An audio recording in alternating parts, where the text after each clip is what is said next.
We all have a passion, something that drives us day in and day out. For some, it can develop into a lifestyle. It can bring you opportunities you never thought existed.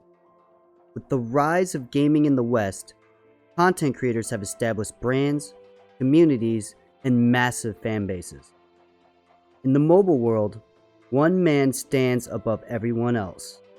This is the story of Powerbang Gaming and his rise to the top of an emerging market.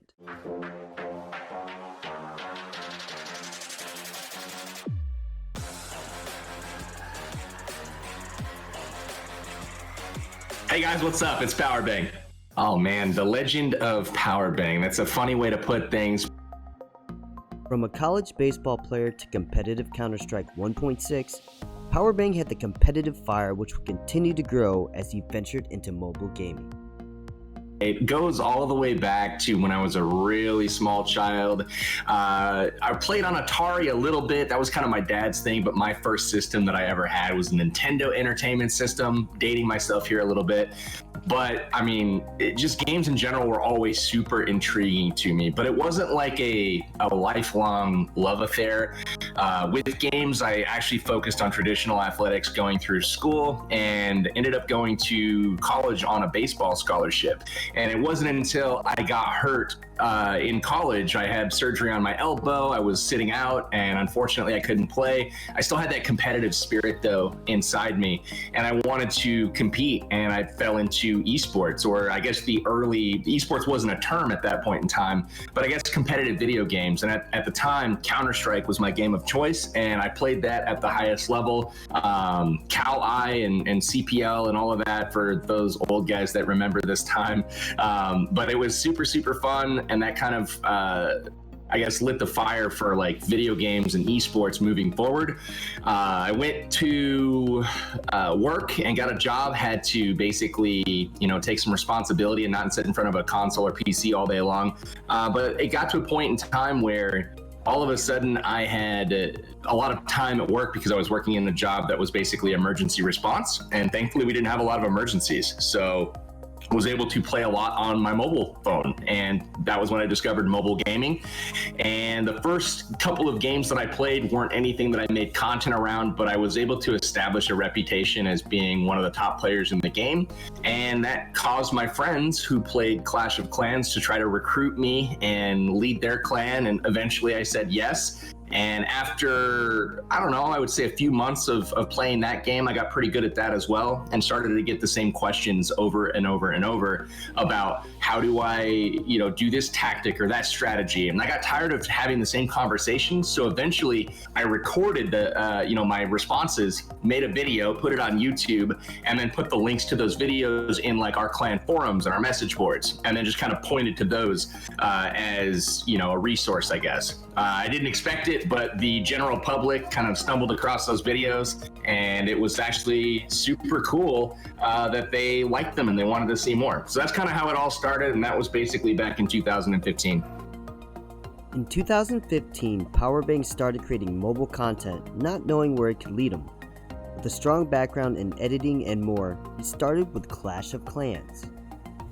Hey, what's up guys? It's Powerbang here. Today I wanted to take you through 3 of our recent war raids and kind of demonstrate how to properly kill the enemy clan castle troops, as they are the most dangerous defense structure or building or whatever you want to call them that an opposing base can have. They can really ruin a raid if you haphazardly send your troops in or don't think about how to properly lure them out. It was really interesting when I first started out in content creation. It was something that I felt I had a potential in as far as future goes, because I was seeing in 2015, it wasn't like it is today, where it's basically the goal of every kid growing up to be a YouTuber. It wasn't that permeated into our environment, but I was seeing success stories. You look at people like PewDiePie and other massive creators, it's like, man, he's getting rich online. So like clearly there was opportunity, but I didn't know if I had the subject matter necessarily to actually differentiate myself and be successful on the internet. What I did have, though, was a really good skill set. I have a background in web design, video editing, graphic design, search engine optimization, marketing, public speaking, all of these things that are like the perfect formula for a quote unquote YouTuber. So having that skill set and then all of a sudden having the subject matter of video games and mobile gaming specifically fall into my lap, it was really kind of like the full package as far as having the skills all within myself to be able to,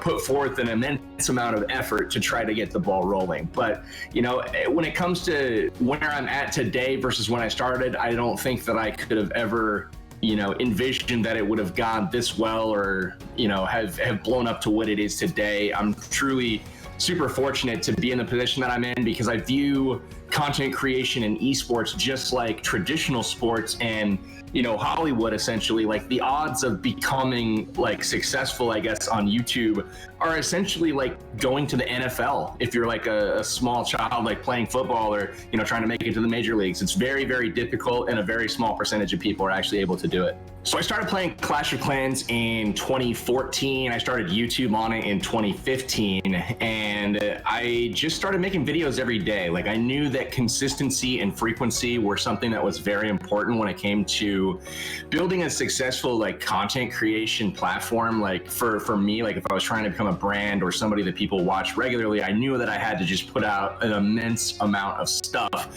and really just trying to give myself the best opportunity to have something catch on and start building a following. So that was kind of the goal from the start with Clash of Clans. But I played that for probably 3.5 years more, probably until the early part of 2018. So, as many of you guys have noticed, I have hit 50,000 subscribers on my YouTube channel, and for that, I cannot thank you enough. Now, to take you guys back in time, about 8 months ago, it was never my intention to start this channel to get as big as I am today, or to make any sort of job out of it. My goal was to basically help a few friends and help a few clanmates get better at 3-star attacks in Clash of Clans because, I wanted them to. I wanted to have a good clan. One of the cool things, though, that we did while in Clash of Clans to expand a little bit on like competition and like esports is I was one of the founding members of the CWL, which was the Champions War League. That's something that Clash of Clans kind of had hosted in Finland. Like the World Finals were broadcast and it was like this big thing. And I was kind of on the ground floor of building that and also providing exposure and publicity for it with like the Champions War League official YouTube channel, etc. That got to be pretty crazy and a lot to handle. So I kind of had to back off of it a little bit because there wasn't any money in it, so I really couldn't afford to like hire a huge staff around it and keep it going. Unfortunately, I was hopeful that the developer might adopt the actual competition and create some sort of budget around it, but that did not happen. But now we see Clash of Clans specifically venturing into the esports realm and having $1 million tournaments. So that was actually really cool to kind of be there at the start of like competition and competitive clan wars. But moving forward into 2018, the game was at a place where it lacked a little bit of innovation and became a little bit stale for myself and many others. And I kind of started looking for other opportunities. And that was when I discovered the Battle Royale genre on mobile. I had watched with admiration PUBG, to a lesser extent Fortnite, but H1Z1, a lot of these other games that were super popular on the PC front. And I was super impressed with like just the entertainment value of watching a stream, because as a really busy person, I don't have a lot of time to just spend recreationally watching other people stream, but I still found myself super engaged and wanting to know what was going to happen on some of the PUBG streams. And I was like, wow, if I could watch that, given the limited time that I have, I think I could stream this and it would be pretty captivating.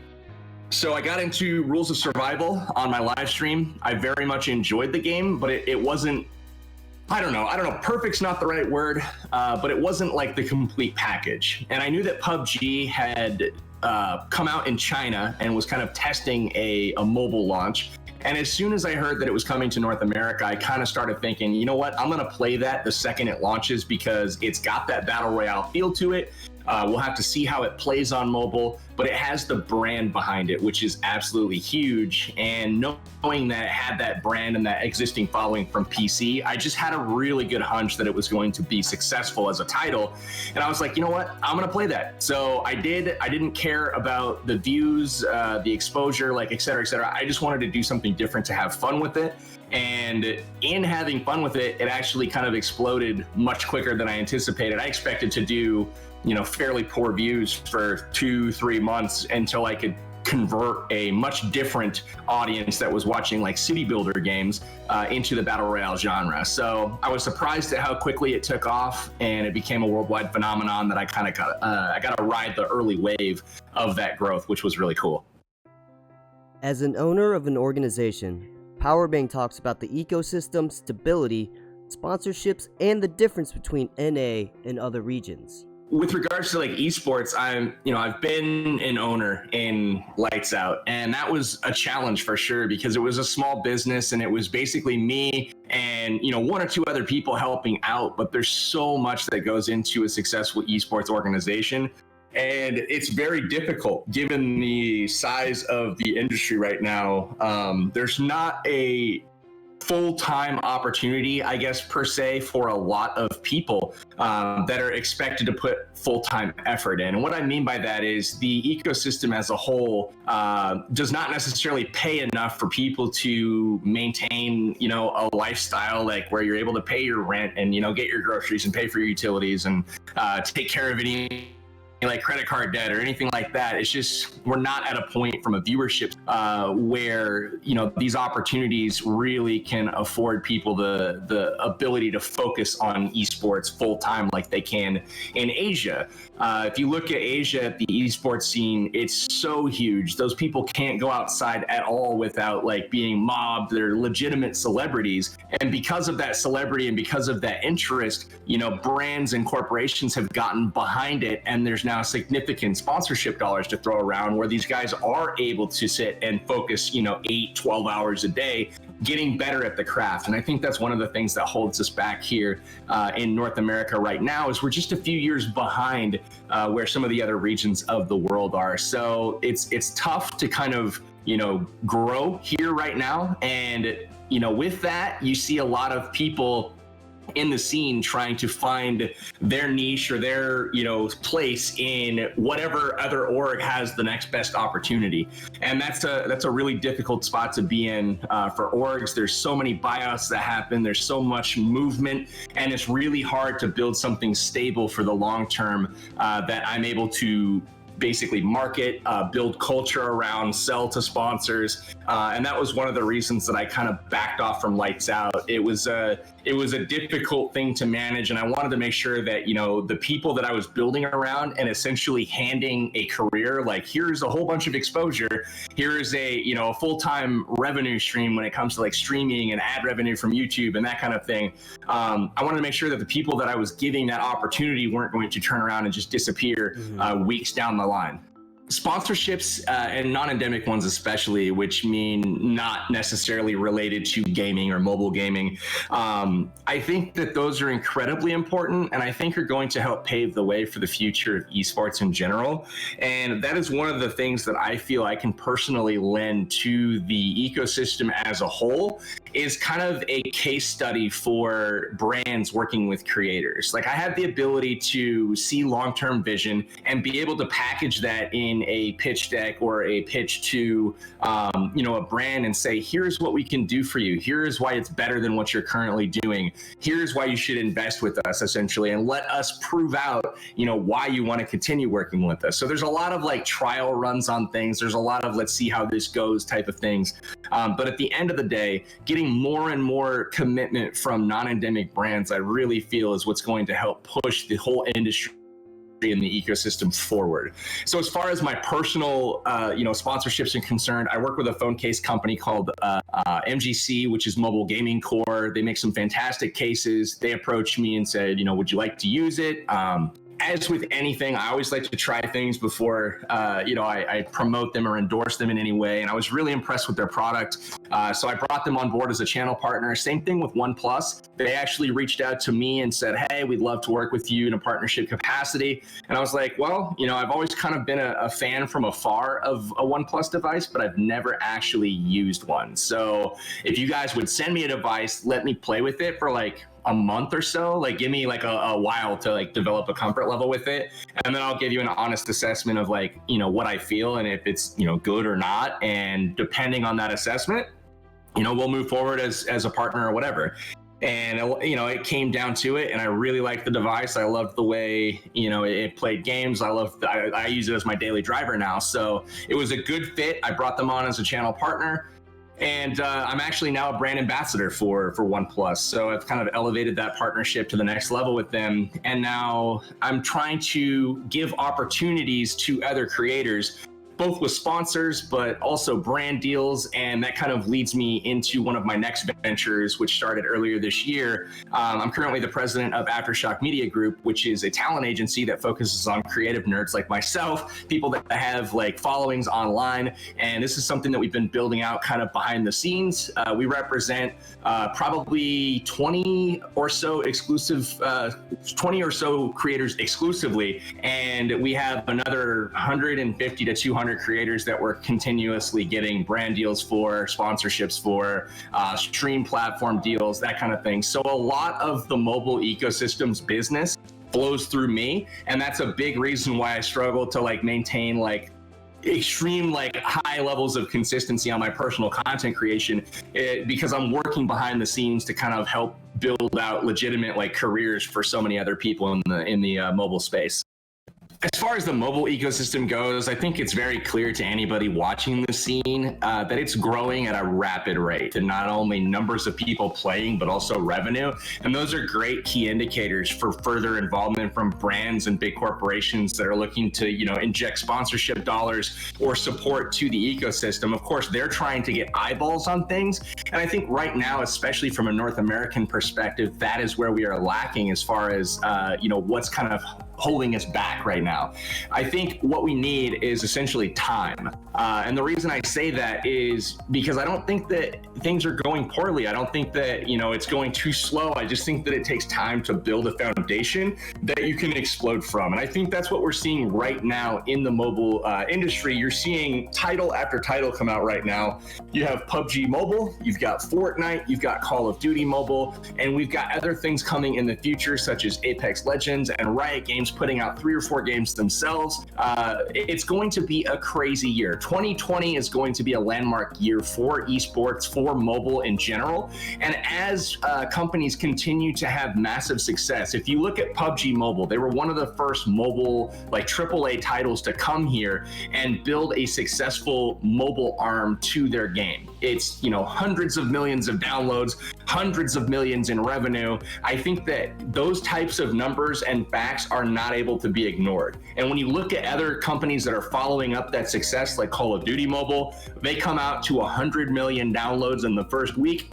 Mobile is no longer a platform that is, oh, it would be nice to do that there. It is now mandatory for developers that are putting out any new game in the future. They have to take mobile into account. And because of that, they're going to start putting more and more titles out onto the mobile platform. It's simply too lucrative. It's too widely used. And it's going to just get bigger and bigger. So I feel like time is really the only thing that we need. And as titles continue to come that command attention, that have strong brands behind them, that's going to get a lot more of a user base involved, and that user base should generate a lot more eyeballs and viewers for the long term, which in turn will generate dollars.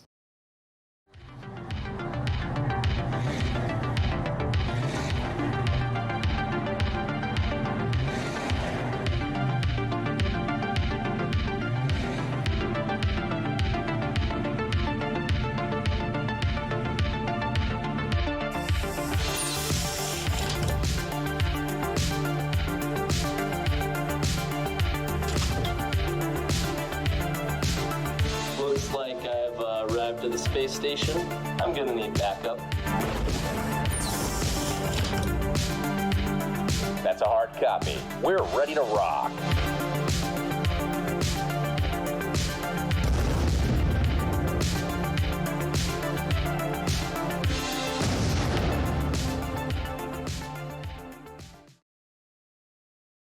Ash and I had an opportunity to join up with SSG. They kind of approached me from a, you know, hey, why don't you come on board as a, you know, an influencer? We'd love to have you, knowing I kind of shut down and moved on from Lights Out.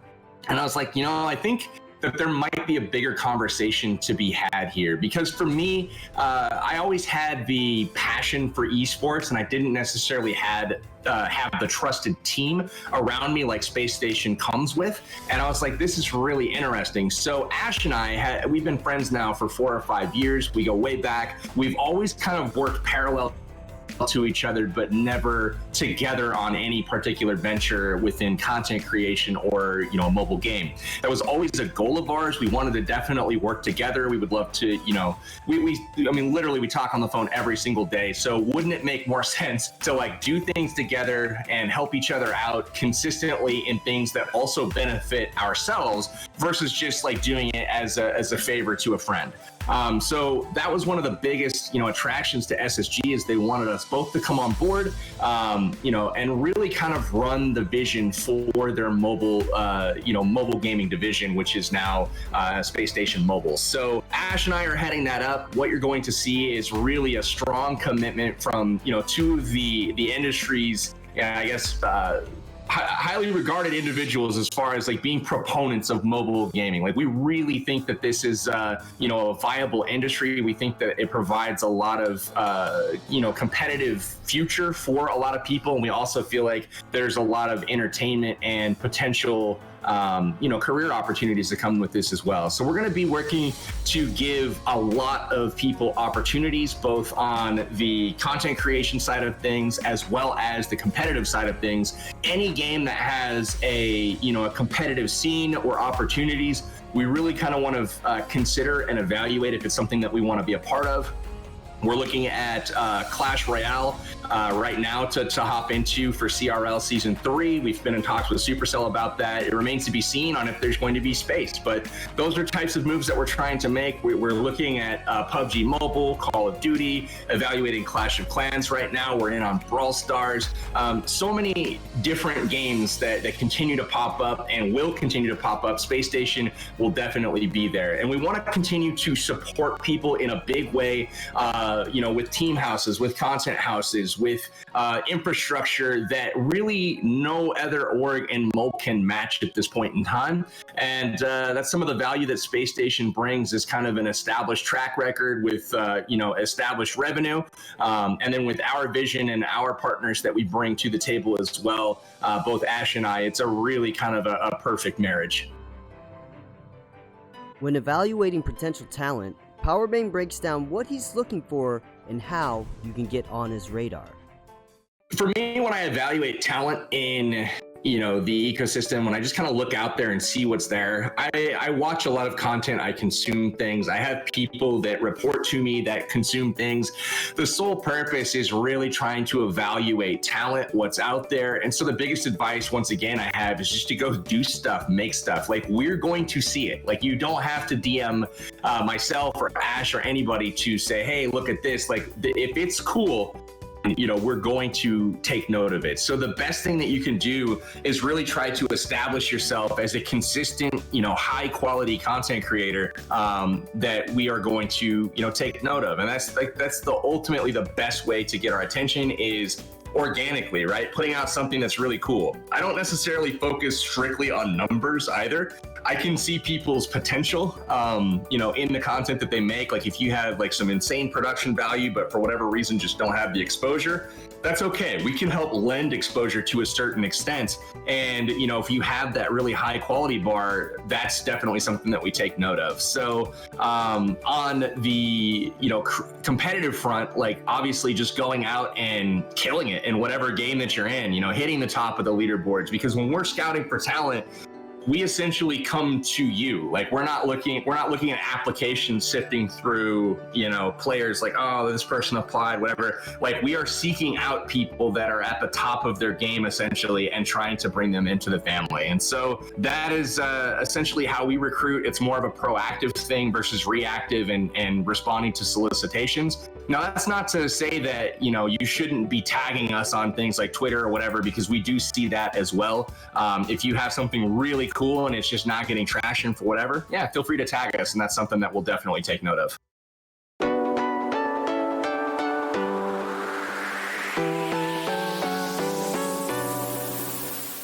What's up, guys, and welcome to another travel vlog. We are actually at the airport, flying out right now. Where's the destination this time? Finland. Going to Supercell headquarters. With this brand came opportunity. Powerbang talks about some of the benefits as well as downfalls around being a content creator. Some of the highest moments I've had in content creation in general are really just kind of seeing the world, going to a bunch of different locations. And now I dread travel a little bit just because I do a lot of it, but being able to see somewhere that I never would have ventured to in my, average life before for the first time, I think that is something that's pretty special, to be able to experience other cultures and other, activities that you just don't have access to in your normal life. That's got to be one of the highs. Another one of the highs is being able to have the freedom to, schedule my day around, what's important to me. And granted, I work a lot, but if I have to take my kid to the doctor's appointment or go to a school play, like, there is the flexibility to be able to do that. So just not so much specific events, but just like the freedoms and the overall experiences that this industry has lended, I think has been super, super cool. As far as the low points, again, I don't know that there's been any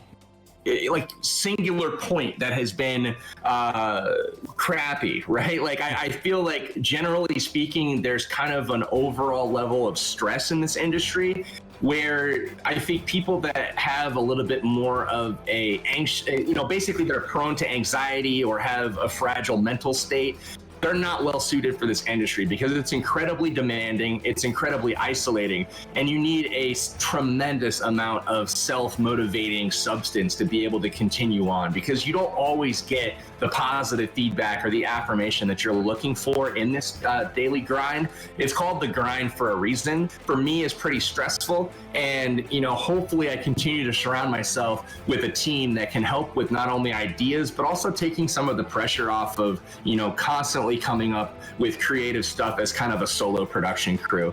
So those are some of the things for me that, I guess are stressors. And then also for me, being behind the scenes in so many people's lives and so many people's businesses, continuing to perform for them and being able to support like multiple families beyond just mine, based off of business dealings or based off of meetings or pitches or relationships or sponsors. All of that does have a significant amount of pressure that comes with it. I feel like I'm well suited to handle it, but at times it does get to be a pretty heavy weight.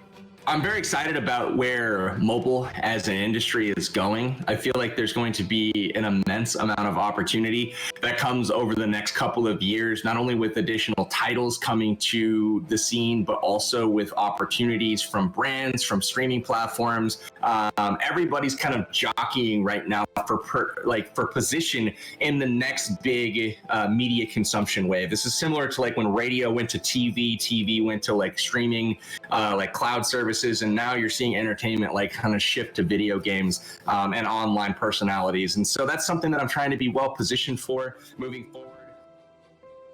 With already such an accomplished career and resume, Powerbang looks to continue this journey well into the future. I really want to thank all the people that have kind of helped me get to this point in my career. There's no shortage of them. Specifically, though, I got to give a huge shout out to my best friend Ash, and him being by my side every single day, like for whatever help is needed. And I know he'd say the same for me. That has been extremely, extremely helpful. Even just having somebody that you can relate to in this industry is massive. So for those people out there that are in this game, that are trying to, do it alone, try to find a friend and a confidant and somebody that you can talk to. Huge shout outs as well to Sean Duras from Space Station Gaming. He's the founder there. I'm really excited for the journey that we're on together, and we're looking forward to doing some really, really cool stuff with Space Station Gaming in the future. So, also to all of the fans that have supported. I mean, the Banger Nation is super strong, and all of those people that are constantly there, constantly supporting.